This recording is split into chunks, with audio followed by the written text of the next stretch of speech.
Geeks and geekettes, ladies and gentlemen, misters and sisters, boys and girls, and comic fans and pop culture nerds everywhere. It's time once again for Ask Chuck Dixon, where you get to ask me, a comic book writer of nearly 4 decades in the field. You get to ask me questions about what I do for a living. And as I said, what I do for a living is I write comic books. Let's get to our first question.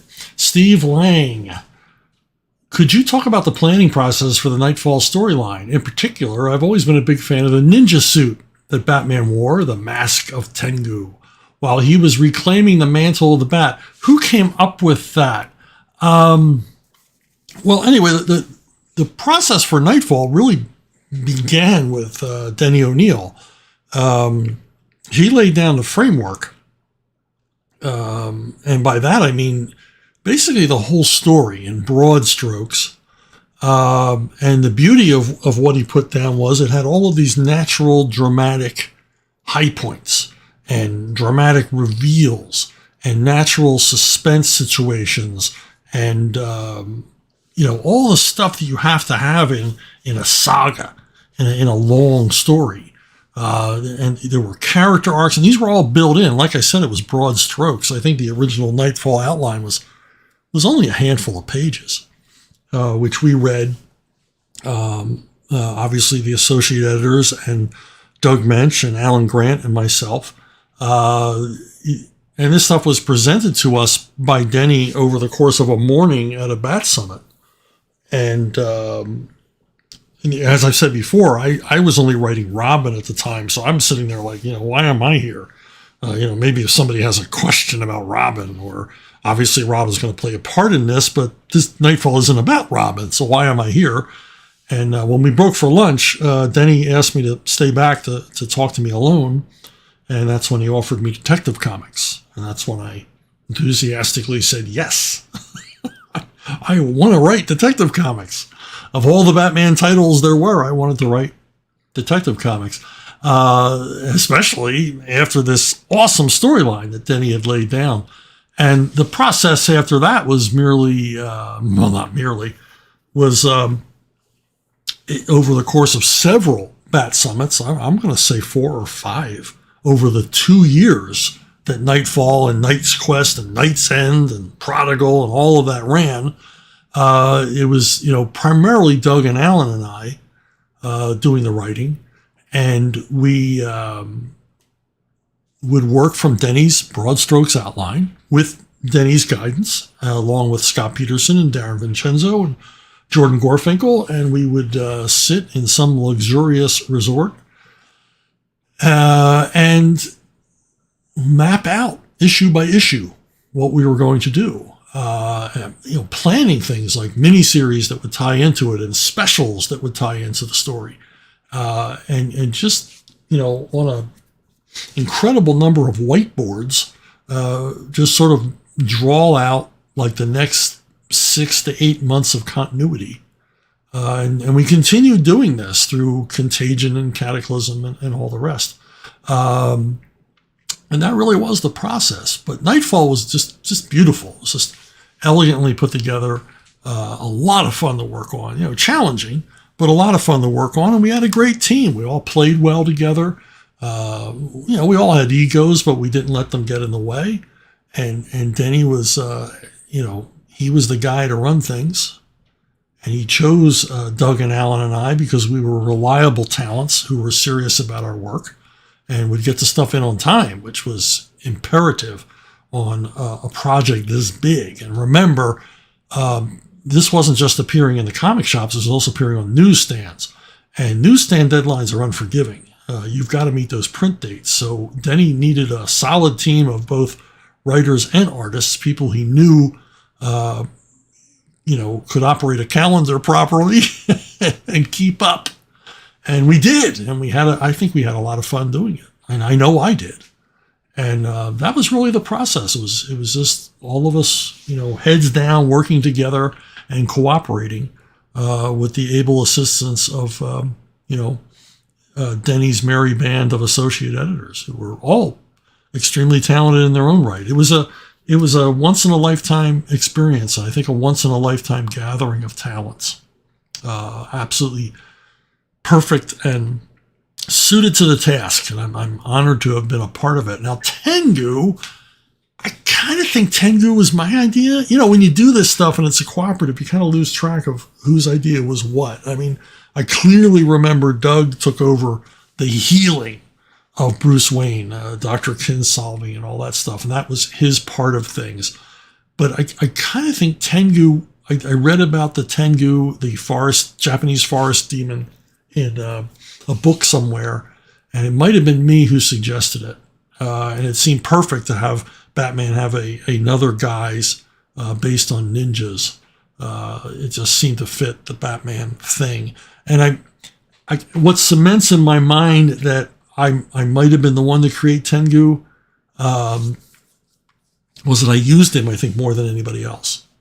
I was really into the martial arts aspect of Batman in addition to his detective skills. And it might have been me, although I can't say for sure. That other character they created during Night Quest, that other persona for Bruce Wayne while he was in recovery, and the name of which I cannot remember, I believe that was a Denny creation. I'm almost certain that was a Denny creation. You see, we were all putting in our 2 cents, all, bringing what we had to the table to create this stuff. And when you're doing that in a cooperative atmosphere, you forget who did what. You really do. Other than the creation of Bane, which was specifically Graham and I can't really say for certain who thought of what first in the Nightfall saga. Except that it all began with Denny. John Morgan Neal, hey Morgie. Why did Western and war movies wane and crime and gonzo action movies rise? Well, the Western had a long run. I love Westerns, but they had a long run, and then their run ended with a bunch of crappy Westerns.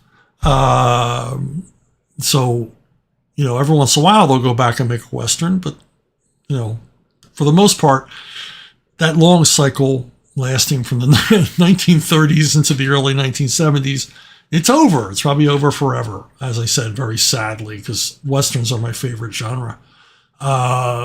It ran its course. As far as war movies, war movies were a staple growing up. And in the 60s and 70s, they moved into sort of, World War II action adventure movie, typified by The Dirty Dozen or Where Eagles Dare and things like that. And I quite frankly don't know why that trend didn't continue, because those things were generally always popular, although expensive to make. And, who doesn't love a movie where, the Nazis are the bad guys? They're just the greatest bad guys ever created by history. But with, the Vietnam War and stuff like that, the media convinced us that we were so sad about the Vietnam War that we just didn't want to watch war movies for entertainment anymore. And then once the Vietnam War was over, Hollywood started making a whole bunch of Vietnam War movies, and none of them were feel-good movies. None of them were adventure aspect movies. They were, anti-war movies, which, any good war movie is anti-war. Even the Boys' Own Adventure war movies like Where Eagles Dare and Guns of Navarone show the horrors of war. That it's not a picnic in the park. So we got this spate of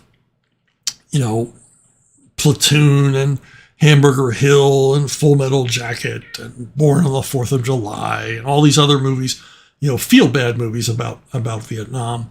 And I think that kind of ended the whole war movie genre forever, until we completely leave reality and the Gonzo war movie, the Gonzo war movie, the Gonzo action movie arrives. And I think that the Gonzo movie took over because of these were star driven. You were going to see an Arnold Schwarzenegger movie. You were going to see a Stallone movie. You were going to see Jean-Claude Van Damme or Chuck Norris or whoever. And I think that's the reason for the Gonzo War movie, you had for some reason in the 80s, you had the big He-Man, super macho star, and they would come up with, increasingly violent situations to throw them into. And, these movies, as much as I love them, are by no means serious. Even if they are set in Vietnam or whatever, they go back to the adventure aspect of war and crime fighting and all the rest of it, but have sort of a comic book feel to them. These characters are super heroic. They're bulletproof. They're practically immortal, and we just want to see them kick ass. And, maybe that's a generational thing. Maybe the movie-going audience at that time was of an age that this is the kind of movie they wanted to see. A badass hero, indefatigable, just mowing down bad guys, by the bushel load. And, again, that's the Gonzo action film has, kind of run its course, or it's kind of melded into the superhero movies. I think that's pretty easy to see. And then now there's like an unholy mix of the Gonzo action film and the superhero movie. I'm looking at you, Fast and Furious franchise, where your characters perform, superhuman, death-defying stunts, as regularly as clockwork in those movies. So it's all been amped up. Every action film has been amped up to Gonzo level these days. I'd like to get back to seeing, you occasionally see, especially from foreign producers, straight up war flicks. And there's been a number of them about, Afghanistan. But I think the war genre, like the Western, is something we're looking in the rearview mirror at. Again, sadly. Jackie Wolf, are you able to share details of your Punisher 2099 pitch? I didn't finish your question. And if Mike B was also asked to submit one? I don't think Mike Baron did. I know it was me, Warren Ellis, who got the nod, and I think one other guy. By the time Punisher 2099 rolls around, Baron was on the outs with Marvel. He was not. He preceded me out the door as a persona non grata for basically being an individual. My pitch for Punisher 2099 was far different than what they used. My character was he began life raised on an asteroid farm. The asteroid belt between Earth and Mars, and he had his family. He was part of like a family of asteroid miners. So he had parents, and he had a wife, and he had kids, and they were, mining asteroids for ore, and it's a tough life, living in this extremely hostile environment. So this guy grows up tough, and some corporate entity or whatever, I can't remember what, decides that they want to claim the mining rights, claim jumpers basically, and they kill all of the lead character's family, and unfortunately for them, leave this one guy alive. And I believe I might have given him bionic legs or something like that, and he's severely injured in this attack on the asteroid belt and his family, and he's left for dead. And recovers with the aid of a couple of robots. I remember he had like robotic assistants. I wrote this pitch a long time ago, and so then he comes to Earth looking for payback, and that was his motivation, revenge. He was going to get revenge. He'd never been to Earth, which I thought was an interesting aspect, and so he's a total fish out of water when he arrives. But he quickly figures out who is behind the death of his family and goes hunting for them. And of course, being a Punisher character, creates all of his own problems, and insane action follows. Now, I did get to work on Punisher 2099. I wrote the last 4 issues of the series. They brought me in to play cleanup And it was fun. It was fun to work on. For me, it had sort of a 2000 AD feel, and I tried to do what the 2000 AD writers did and sort of have a little bit of social satire mixed in and lots of sci-fi concepts. As many as I could cram into one story thrown at the reader, try to create a believable, intriguing future. Now, I wrote what was going to be the last two final issues of Punisher 2099, but the door slammed before those two issues could be published. It was a two-part story drawn by Quique Alcatena, and it features Daddy Wronglegs. It was one of my favorite villains I've ever created. He was he's sort of addicted to mutating himself. I mean, he was a bad guy. And he captures this. I can't even remember this Punisher character's name, but he captures our hero, and basically gene splices him to some sort of bizarre alien genome. And for a while, this character is morphed into a really creepy looking dude with too many limbs. But if you ever want to see the last two issues, or what was to be the last two issues as drawn by Quique Alcatena, you can look for it on chuckdixon.net. I have repros of the original artwork up there for you to see, so you can see what might have been the last two issues of Punisher 2099. Craig Giles, who are your top 5 slob heroes? I love the term, and we need to do more to get it. We need to do more to get it into pop culture. Can we get your official definition of a slob hero? I personally love John McClane, Frank Castle, Han Solo, Chuckles, and Wildcat. Willis is kind of, I don't know, for me, the reigning, no longer, but for a long time was the reigning king of the slob hero. And what the slob hero is he's got a lot of, I guess he's what we would call toxically masculine now. He's a loner, doesn't care much. He doesn't care what anybody thinks, which is an aspect of having high testosterone. Doesn't care what anybody thinks, lives life on by his own rules, by his own code. And he's, I think, intrinsically an American character, the slob hero. And he kind of represents all of us. He's a populist wish fulfillment figure of a guy who just doesn't give a crap. He's not going to let anybody push him around.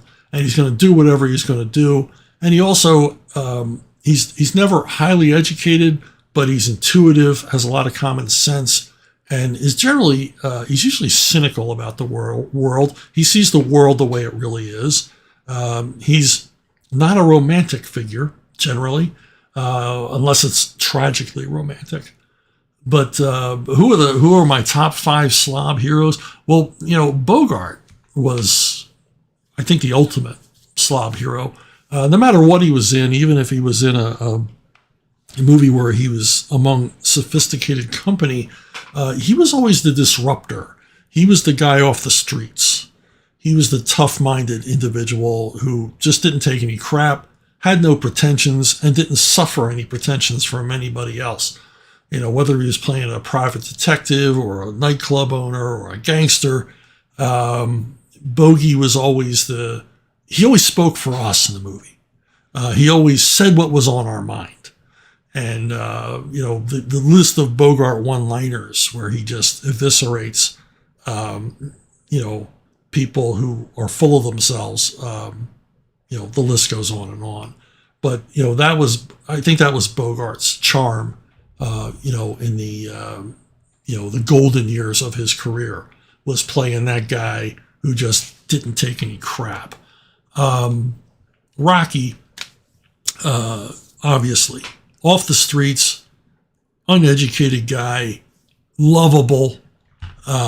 He's got, lower middle class values. Stallone had a lot of fun portraying this character as a guy who has a good heart, and but he never leaves the street behind.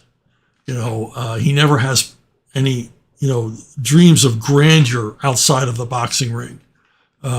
He's satisfied with being comfortable. Even when he has money, he's not real sure how to spend it. And he spends it unwisely, like all of us would. And, Stallone and his South Philly roots and everything else, this character is true to that. A character we love. And again, a character who speaks for the everyday guy, who says what's on our mind, even if it's awkward in the situation. Not a guy who reads the room before he evinces his opinion. And, that's what makes the character so endearing for me. Almost anybody Kurt Russell plays is a slob hero for the most part. And again, as Snake Plissken or MacReady or any of the other many characters, Captain Ron that he played, he's a populist hero. He speaks for us. He just seems like a regular guy and not necessarily concerned about his appearance, certainly not concerned about what anybody thinks of him. I think in the movie The Thing, he's one of those characters where you learn everything about him by one simple gesture. When he pours his drink into the keyboard of the computer when he loses a chess game, we kind of learn everything we need to know about him. It's like this guy is the ultimate slob hero. Another one, this might come as a surprise. Samwise Gamgee is a slob hero. He's a middle class guy. He's got no interest in intellectual pursuits. He's got a job to do and he's going to do it. He's going to make sure that Mr. Frodo makes it to Mordor, if he has to carry him.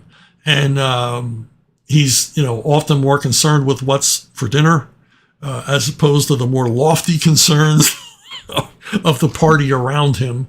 And the way he speaks and his mannerisms, both in the movies and in the book, you just fall in love with this character and you relate to this character because, of all these fantastical, elves and orcs and wizards and all the rest of it, this guy seems like a guy, you wouldn't mind taking a long car ride with, you could talk to this guy. There's nothing lofty about it. And I think as a slob hero in the trilogy, he really helps to ground it in reality, and he brings a pathos to Lord of the Rings. You have all this, amazing stuff, good versus evil and everything else, but Samwise somehow makes it all feel real. I remember the terrific scene where he talks to Frodo in their most dire moment about elephants, and he's referring to elephants, and how he doesn't think he'll ever get to see one. In other words, he's saying that he thinks they will not survive this adventure. And it's an amazingly touching scene from a character who's not articulate, but manages better than any of the characters in the novel to articulate the fix they're in and the stakes they face, just by his bemoaning the fact that he will never get to see an elephant. Now, the slobbiest of slob heroes, and there's lots of them in spaghetti westerns, is Trinity, as played by Terrence Hill. This guy can't even be bothered to get on his horse. He eats right out of the skillet. He bathes with his clothes on. I mean, come on. He is the embodiment of the slob hero, the toxic male. And talk about a character that doesn't give a crap. Trinity really takes the cake or takes the tortilla or any other food that is left around unattended. Cool Guy 9000. In your last video, you talked about how gimmicks are sometimes used as a replacement for actual characterization. My question is Two-Face's double-headed coin a gimmick or is it actually used for good storytelling? This is a good question. The Two-Face, like most of the great Batman villains, is a theme character. He's right out of Dick Tracy. Bill Finger and Bob Kane are very much influenced by Chester Gould's work. So, the Joker, the Penguin, the Riddler, Catwoman are very much like the theme villains that Gould created for Dick Tracy, flat top, prune face. the blank. So, but Two-Face is very cleverly created because, he's obviously a tragic figure. He's obviously psychotic. He has this obsession with the number 2. And he's got that coin, that silver. If you have never read a Two-Face story, he has a silver dollar with 2 heads, liberty heads, and one side is scarred like half of his face. And he'll use the coin to decide, when he comes to a crossroads in his life, he lets the coin decide what decision he's going to make. Will this character live or die? Will we rob this bank or that bank? Whatever. And to me, it's not a gimmick. It is a gimmick, but it is used for dramatic and suspenseful effect because often a character's life depends on how that coin falls. That's pretty good stuff. And it's indicative of how nuts the guy is, that he would be willing to commit a cardinal sin based on, how a coin falls. This is the one character that I had a disagreement with Denny over, although I always bowed to Denny's judgment, Denny's characterization. I always thought that Two-Face, if he didn't like the way the coin fell, he would find a way to justify doing what he wanted to anyway. He would never allow the flip of the coin to thwart his original intentions. But then he thought that he would. He thought he was crazy enough. Yeah, he is going to hard and fast go by the rules he set down for himself. And I was like, that's not how psychos operate. But it's a comic book character, and that was Denny's take, and I never did anything to violate it. Although were I to write the character now, I'd do it my way. But I didn't resent it because it's like, okay, this is consistent with the portrayal of the character up to this point, so I'm not going to change it. But yeah, is it a gimmick? Yeah. Is it a great gimmick? Yeah, it's a great gimmick. Very, very cool. Green Adrenaline 6405. Do publishers have some kind of special incentive clause with royalties for writers who work on 100 issues in a row on a run similarly to how television shows are with syndication after 100 episodes air? I say this because you were on your way to 100 with Robin up until issue 86 when Ed Brubaker took over briefly for the Officer Down crossover event, thus ending your streak. Yeah, Officer Down. I remember very little about Officer Down. We didn't have 100 issue bonuses because very rarely would anybody write 100 issues of anything. And today, forget about it. Some writers are lucky to write 5 issues of anything before it's either canceled or they're replaced. They did, however, have what they called continuity contracts.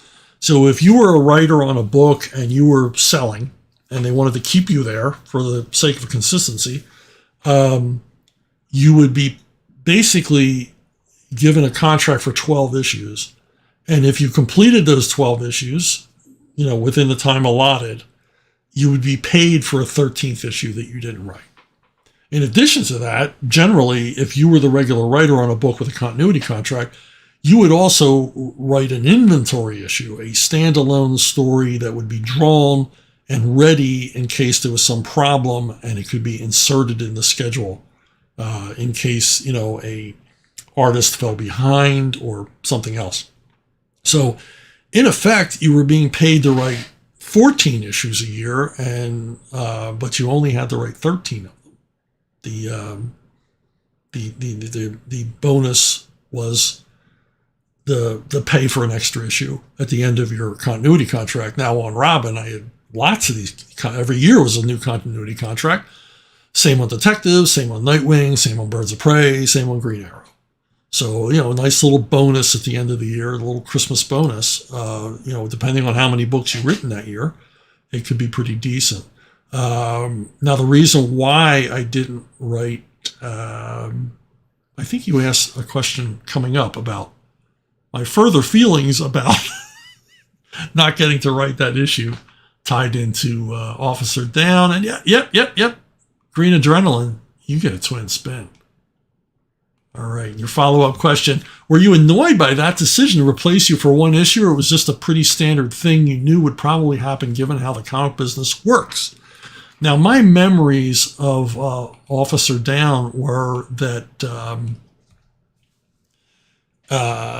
it was kind of a mess.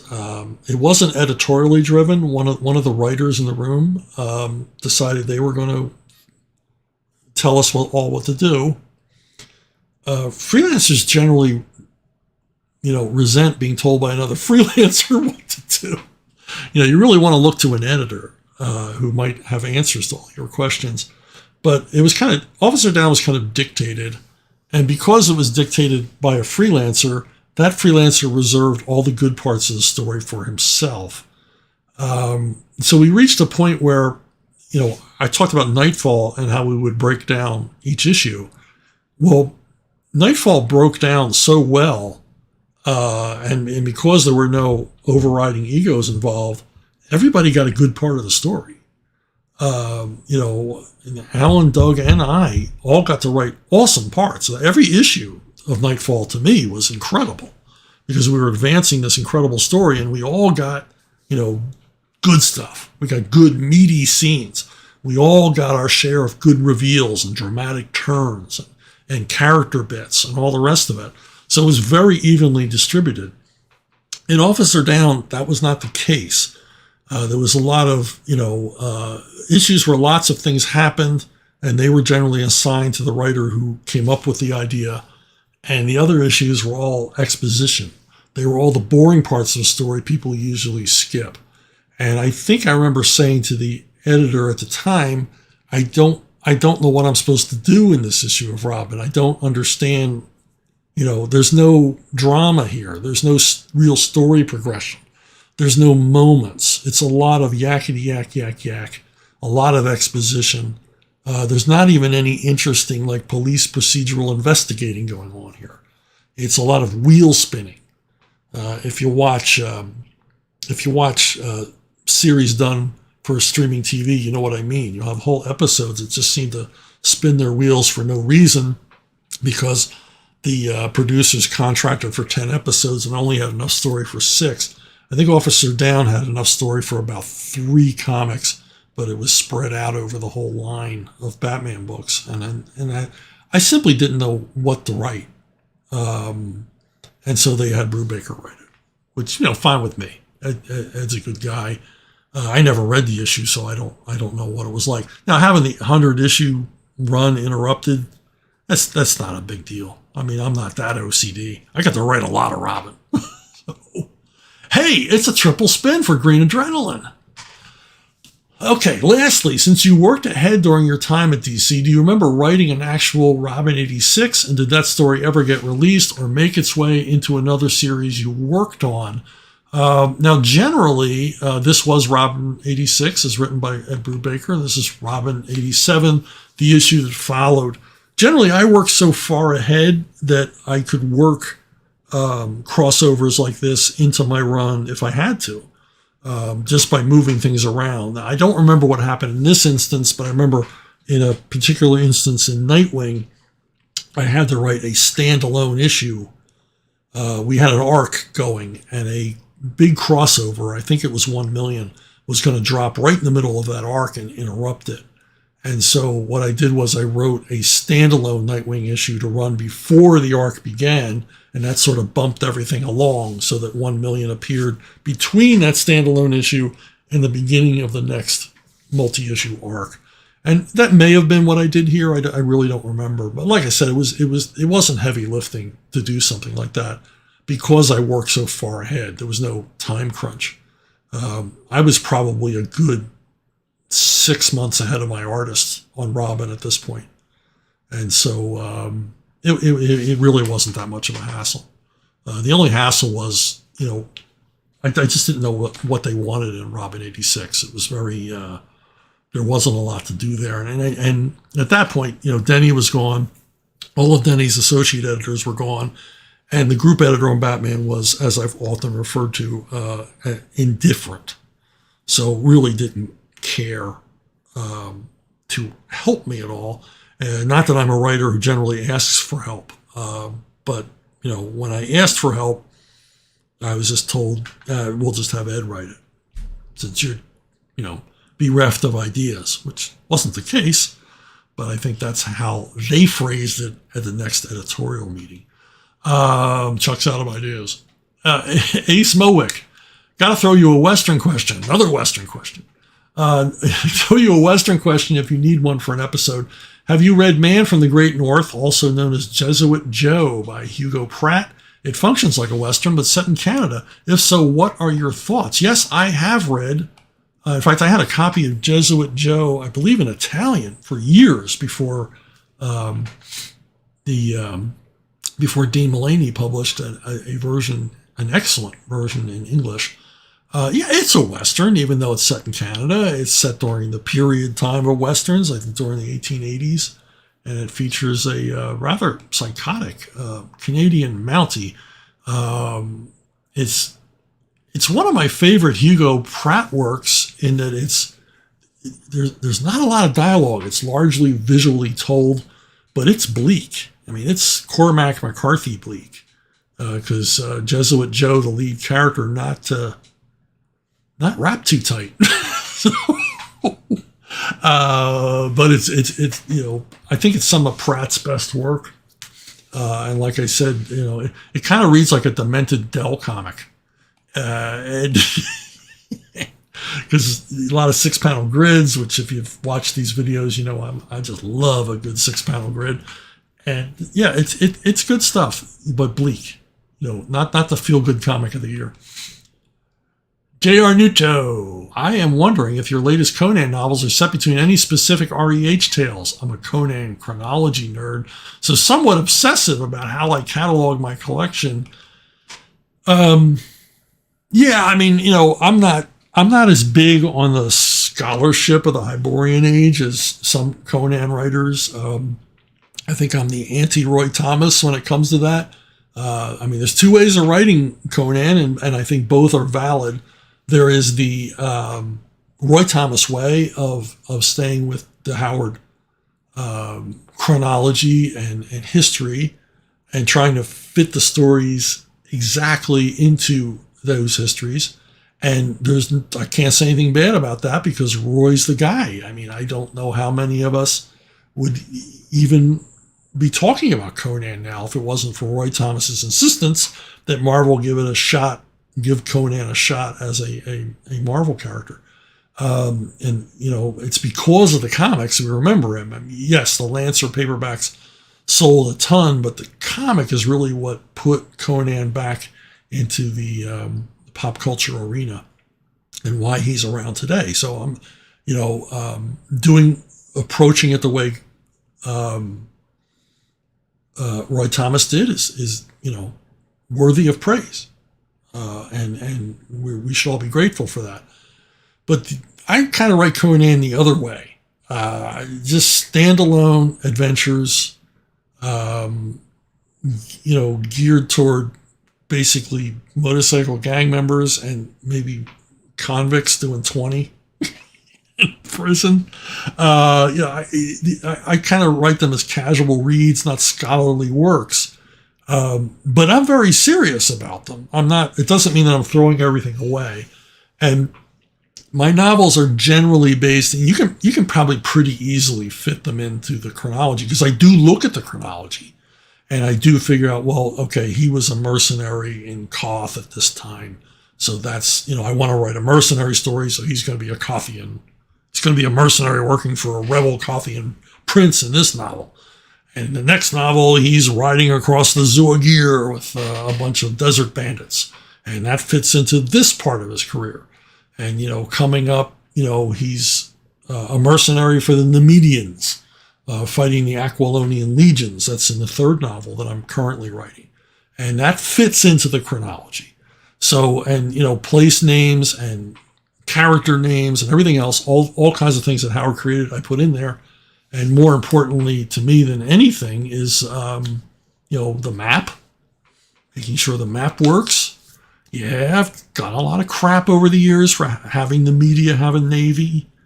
But I'll say again, Austria has a navy and it's just as landlocked. Austria had a submarine force in World War I, for gosh sakes. So, but anyway, well, let's get past that. The other thing important to me, probably of ultimate importance to me, is Howard's language.